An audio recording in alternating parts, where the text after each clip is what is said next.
G'day fellas and welcome to a casted game. I tell you what, I'm so excited to be here, man. It's been a couple of days. I haven't seen you guys, and I tell you what, I'm looking forward to seeing some Age of Empires 4 action today. We've got ourselves an absolute blast of a matchup in the north of the map, in the color pink, playing as the English, representing Team Mate.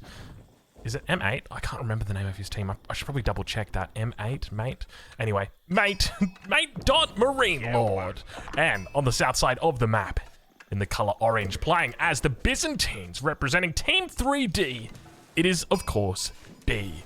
Ladies and gentlemen, welcome to Dry Arabia, the best map that there ever was, that there ever will be. I tell you what, you know what I think would be good? Just a tournament that was done only on Dry Arabia. I think they have it in Age of Empires 2. It's called King of the Desert. I remember, I think it was Mem that put that one together. I love the sound of that, man. You know, I really like the idea. I was actually watching a video from Beastie where he said, you know what people like? People like tournaments where they get to see professional players play on the maps that they play on the ranked ladder, and they like to see it with the civs that they play. I think it's something like that. Don't quote me on that one, but words to that effect. And I was like, you know what? I kind of like that as well. You know, how sick would it just be like a dry, well, not a Dry Arabia only tournament, but you know, a tournament that just takes only, like maybe you call it, what do you even call it? Like the ranked map tournament. Anyway, look, that's that. Small little things to think about. Let's talk a little bit about this matchup. Byzantines, English.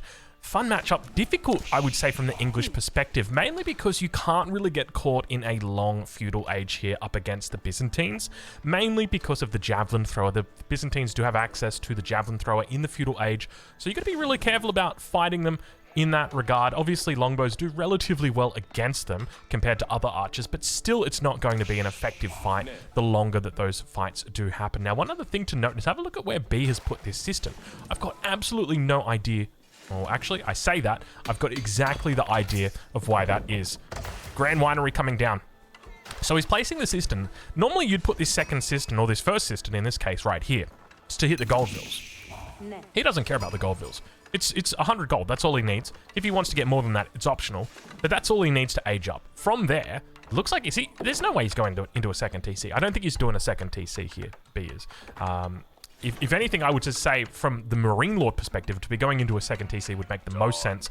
We do see 4 vills on the Abbey at the moment. Of course, we've got that stone outcropping that is now getting worked on as well. So I suspect we're probably going to see a second TC here for Marine Lord. Most probably here on the gold vein makes a lot of sense. He does have double back gold as well, which is very nice for him. So from the Marine Lord perspective, I would like to see something along the lines of a nice little opening. So open up obviously with your king, get your king down here, put some pressure on towards the Byzantine player, and then look to do a defense maybe with a couple of longbows. Alternatively, you could even go in a horseman or something like that. And I'd love to see a white tower from him. I don't know whether we're going to see it. People have been memeing about the white tower, but I've been a firm believer in the white tower a long time. Like, I remember we were doing 2TC white tower fast castles for a long time. Back in, what was that, season 5? I want to say we were doing that. I feel like whenever Divine was playing the English, that's when we were doing it, because, you know, we got to play whatever Divine is playing. But yeah, it's a very strong opening. From the side of B, though, I think the big thing for him is trying to keep Marine Lord in that feudal age for as long as possible. So, age up about to come through. It is going to be Marine Lord with the first one. We've got it. They're both up very quick. Have a look at that. Within a second of each other, they're both in the feudal age. Now we've got Marine Lord with that king immediately training. No cost to that, and Vils move over onto the stone. He's going to be looking to get that town center up pretty quickly. I'm curious to see what kind of timing he'll be able to hit with this. I remember when the when the patch came out, I remember messaging and saying, okay, I've just worked out this build order. I can get a king out on the enemy gold at like 4 minutes and 5 seconds, and then I can get the town center up at 5 minutes. It was something like that. So I'm curious to see what Marine Lord's timing is here, just because I'm always passionate when it comes to, you know, little build orders and things like that. It makes a big difference in the long run. It's interesting to note that he only went for 4 vills. I think back in my test, I had like 11 vills or something, but have a look at this. Wait, what? What are these vills? These are just... Is Marine Lord going to spot? Please tell me he spotted those vills right there. What are these vills doing? Hold your horses. Those vills got spotted by the king. Marine Lord, one of the best players in the world, makes a mistake right there. doesn't spot the Vils. Now, it's a bit hard to see on the minimap because pink and orange do kind of blend in well with each other, especially with these dots so small, but he's going to force Marine Lord, he's going to force B back away from the bushes. And have a look at this, 320. That's all he's got when it comes to that olive oil. So not going to be able to afford javelin throwers just yet. We see him starting to make the rounds around that bottom side of the base. Those two villages should have been cleaned up, though. That is there is really no excuse. And it looks like second TC will go down over on the deer here, over on that east side of the base. Beautiful little spot that he's got. So he's got plenty of sheep as well. 5 sheep. I guess he's probably not looking for a farm transition. So going to be playing a little bit more of that, is atypical the right word? Well, I guess we'd say like a non-typical English approach right now. I feel like the mistake right now is to hit this to hit the scout. I feel like the right play would have been to hit the deer, but I mean, to be fair, B hasn't done a whole lot of damage. He's pushed back 2 deer. It's not a big issue.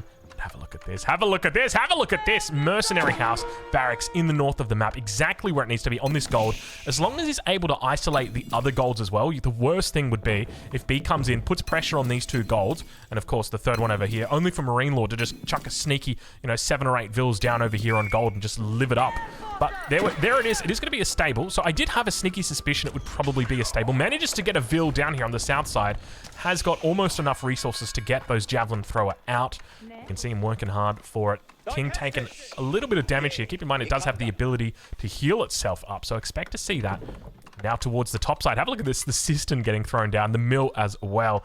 B is really going very top secret right now. We've had a lot of secret games. The most recent game that we casted on the channel was Beastie, going very stealth mode. And, well, now we've got the exact same thing here from B. And I think this is just a classic case of, what do you do against Marine Lord? The guy who very rarely makes a mistake. And the answer, in this case, seems to be cheese. We are now officially StarCraft 2, ladies and gentlemen. Well, I mean, in StarCraft 2, they call it cheese. In Age of Empires 4, we just call it Russian. Well, not really. I mean, this is still definitely a cheese. And have a look at this. Vil's now going to come down. Wait. The Vils. Look at the Vils. The Vils. They didn't build the mill. They didn't build the mill. And now Marine Lord's looking like, what are these villagers doing? These villagers are full. Immediately turns around. Immediately goes, hold on. What the hell is...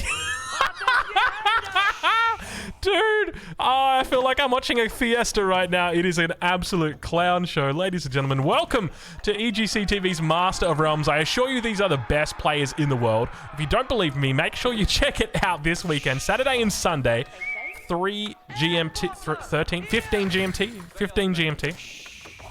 Make sure you check it out.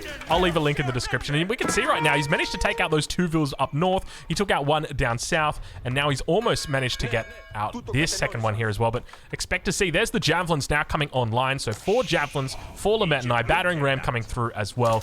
Marine Lord is going to need to mount a defense here. He has to respect this, and it looks like he is going to be doing that. We see the archery range coming up now, stable as well. Manages to keep the king back down here on the south side. Definitely the right thing to do.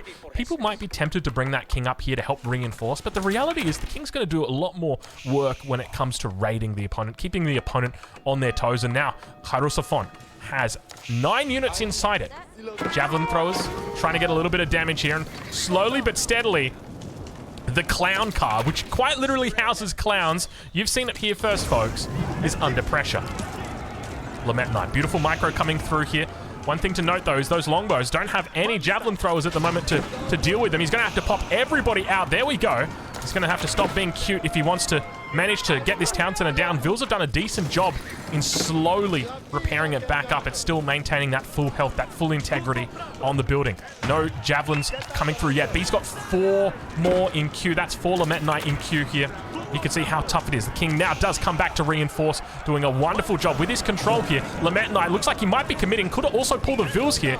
Khairosafon down to 121 health. Manages to take out one of the longbows. Slowly but steadily. Marine Lord now manages to make his way in, cancels the secondary ram, and B knows that his attack is done completely.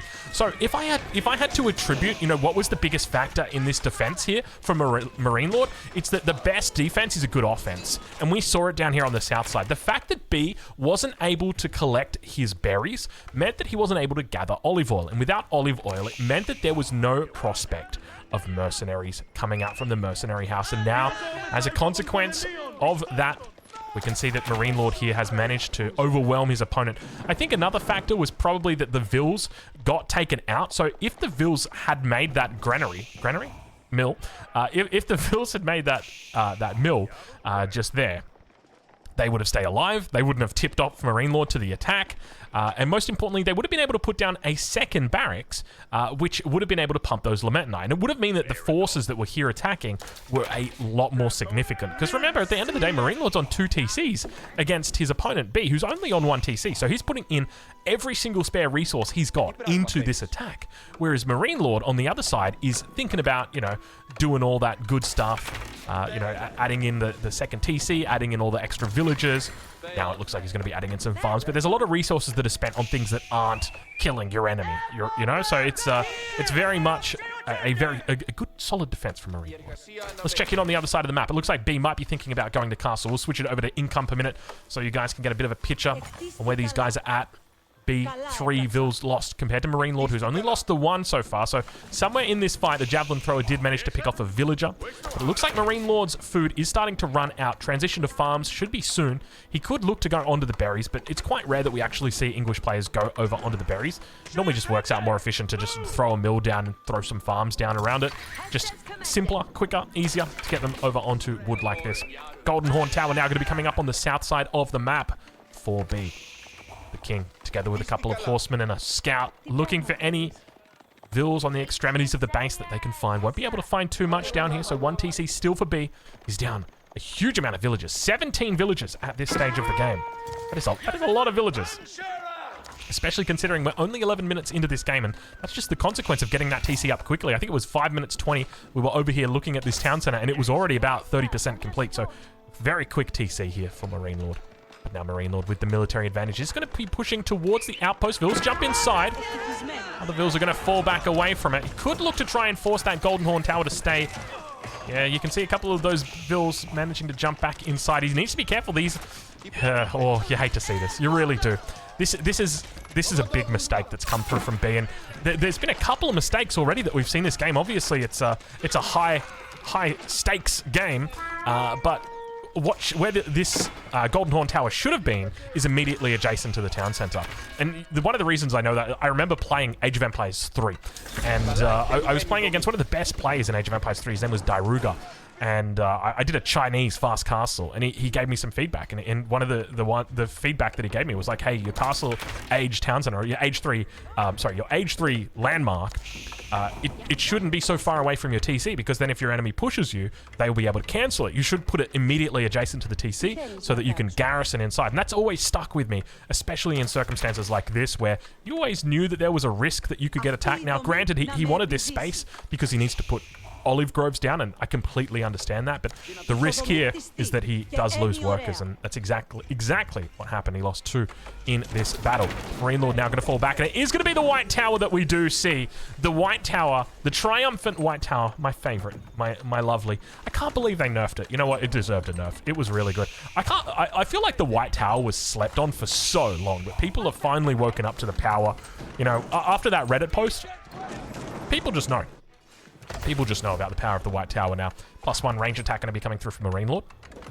Could be a bit of an idea as to where we head with regard to unit composition here. Now, up against the Byzantines, Varangian Guard are going to be a big threat here. So I'd be tempted to think of moving into maybe Spear. Crossbow could make a fair bit of sense. He's already got quite a few longbows out, so that's another thing to note. But it's right on board. Marine Lord now about to get that age up through. I know we're not hitting all the UI elements right there, but there you go. I think I've got a button for it. Hold on, let me see. It's been a while since I've been here. Yeah, there we go. Oh, look at that. It does everything automatically. That isn't... man, I tell you what. It's been a long time since I've been sitting down at this desk. It feels good to be back, though, I tell you what. Anyway, a couple of longbows coming in around the backside do get shut down. Upgrades on the way through. It's going to be eco upgrades as well. We do see specialized pick coming through from Marine Lord. Now that classic 14-minute 14-minute wheelbarrow. I was too busy thinking about the longbow that's going to start working down these Vils here on the backside. Expect a couple units to route over here shortly to deal with this very annoying longbow. There we go. We're not going to need to route any units. We'll just get our 4 javelin throwers that come out from the Golden Horn Tower. Looks like some camels now are going to be coming out as well. We do see religious units on the field. One relic picked up so far for B in this game. Does have that sacred site that he was contesting, but it's not going to be the case. Instead, he's just going to be looking to pick up the relic in the middle of the map. Marine Lord, knowing this, had begun camping up that top western relic. Eastern relic also getting picked up, so it's going to be 3 for B. Marine Lord hoping to pick up 2. And unfortunately, that Monk will be going down. Did his best to try and keep it alive, but unfortunately, Marine Lord did spot that. Now, there's another thing that I'm sort of wondering about. You know, Marine Lord could have... Nah, see, there's no way.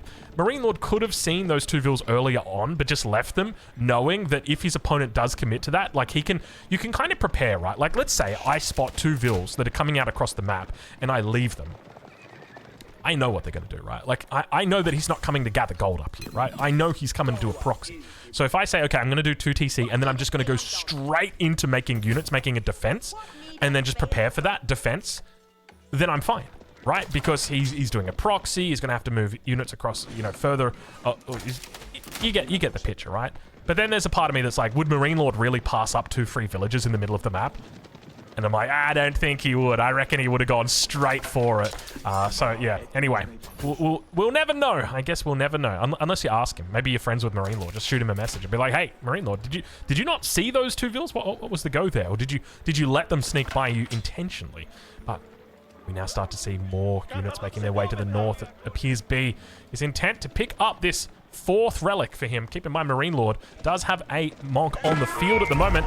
Lamette and I are going to get picked off very quickly by the longbows. We do see it's going to be an interesting combination coming out from Marine Lord. He's going to be going Horseman longbow only. Definitely something that we haven't seen before. Horseman going to be able to effectively deal with these javelin throwers and the crossbows, not to mention the crossbows as well. Of course, we don't see any lancers out or any knights out at the moment. But Marine Lord with a huge eco advantage, 36 vills the advantage. And there's the first relic now picked up for him. Able to take out the Scout B, sniping one down. We do see he's lost a significant amount of the mass here, 17 minutes into the game. Manages to retain a fair bit of it, though. Camels now going to be coming out. They will help him out a huge amount. But very curious to see this approach from Marine Lord, going longbow, horseman. So what's the thinking behind this? I guess from the Byzantine perspective, you're thinking about going into Varangian Guards, right? Well, Varangian Guards should do very well against this, but perhaps this is just Marine Lord making counters to the units that he sees. He sees Donzos. He sees Javelin Throwers. I say Donzos. Gosh, Donzos. He sees Lometanai. He sees Javelin Throwers. So in his head, he's like, okay, well, the Donzos, the Lometanai are going to get countered by my longbows, and the Javelin Thrower are going to get countered by my horsemen. So I'm just going to keep doing what I've been doing. It's been working. He's got 11 horsemen in queue. Yeah, you better believe it. 11 horsemen in queue. Now, continuing to push out. He's got a huge economy behind this. The longbows raining down fire from the skies. The horsemen slowly but steadily picking away. More Lometanai coming through down in from the south side. Walls coming up for B. Not going to be too much of a help in this fight. But the Javelin Thrower mass manages to maintain. And I think this is what's important. As long as you're able to maintain a decent mass here, you're okay. Siege Workshop coming down.